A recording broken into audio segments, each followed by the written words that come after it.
This is the student supervision presentation of Glad Middle School by Audrey Allen, and I'm going to be talking about the things that we currently do well and things that we need to improve on at Gladden, which is a middle school of only 7th and 8th graders with about 600 students. Right now we have a written duty rotation that has the expectations and what the staff needs to do and specific times they need to be there for before and after school in regards to the bus line, who monitors the cafeteria, drop off and pick up, which departments are in charge when which departments have to do lunch duty when, and what they need to do while they're there. We have all those things written down. What we do not have written down are who covers the bathroom, what teachers are expected to do during class change, when teachers should be asking someone to cover their class if they leave the classroom, overnight and during day field trips, and those kind of things. We have student notices around the school of expected behaviors in the bathroom, in the cafeteria, in the hallway, and all real places that the students go. We have that in writing and posted in every single location, even the media center for students, but we do not have it written down for what the expectations for the staff to do while they're there. We do have a clear emergency situation protocol in our school safety plan, and we have written expectations for kids that have a little extras like 504 IEPs, students that may have diabetes, may be prone to seizures, things like that. So the IDEA requirements are met, and then other things that we do come from the district. We have tourniquet training, and we have which is called Stop the Bleed, and we have a seizure, what to do in times of it when a student has a seizure that a school nurse does every year. And then we also have the district protocols for checking in students late, checking out students, showing an ID, where the visitors have to go, the double doors up front staying locked during the school day, what the SRO is expected to do during the day, but all of that comes from the district. So the school safety plan, what we do have written down is communicated during pre-planning, and that is in the teacher handbooks that the teacher has, and what is expected from the district is on the district webpage for teachers. And then we have lots of expectations given to students that they see, like I said before, where things are posted. But we also send home a student handbook that has to be signed, so those expectations and consequences are there.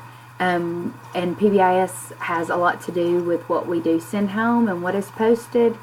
And again, the district has their own safety procedures for visitors, for entering the building, what time the school safety officer works, what time teachers are supposed to work, how many teachers have to be at sporting events, how many administrators have to be at sporting events, things like that. And all of that is in the teacher handbook.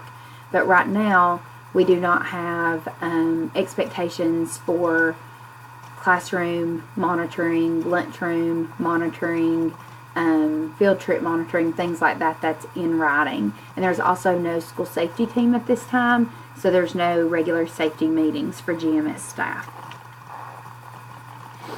The school plan follows what is requested by the GADOE by meeting those requirements set for all students, especially students with disabilities or medical needs. And we do have a written plan that is aligned to GADOE expectations that's available to students, parents, and teachers, but I think it needs to be a little bit more comprehensive, like I said before. And all of this has really been improved by us being a PBIS school system and school that's operational. So things are posted, those expectations are posted, so we can refer to those for students. So as I've mentioned throughout this presentation, I think there's just some easy tweaks that we could do to the existing plan to make it better. I think everything needs to be in writing and also available on the web page for several reasons.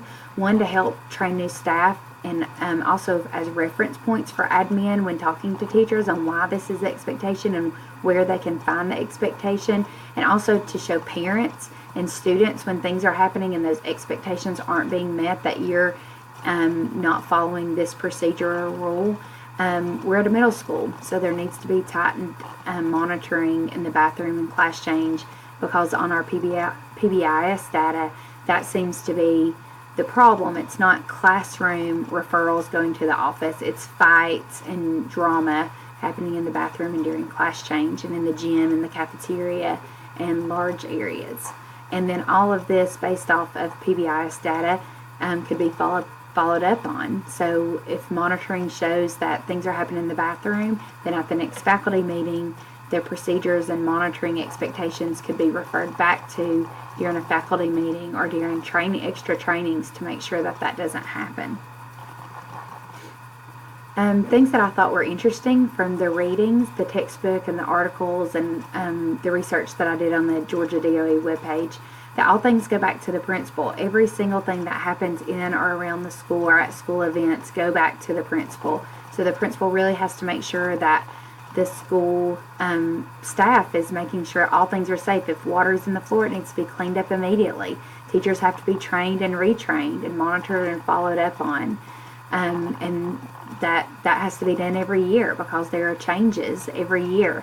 So it can't just be done once every 3 years or so. It has to be presented, followed up on, because it's going to go back to the principal. And that students shouldn't be left unsupervised at any time or at any event. And how those expectations that are given can't be for the entire district. That age and the ability of the child must be taken into account, and that again, it has to be continuous. There needs to be training, there needs to be emails, there needs to be bulletins sent out.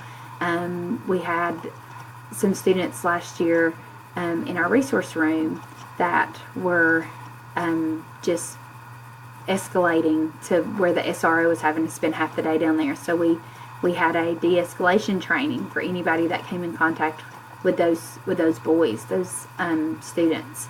So, that's just an example of the monitoring piece has to continually be there. So those expectations can be said and reiterated throughout the school year so everybody's on the same page and has the same expectations for keeping the school and the students as safe as possible. And this starts with hiring and retaining personnel.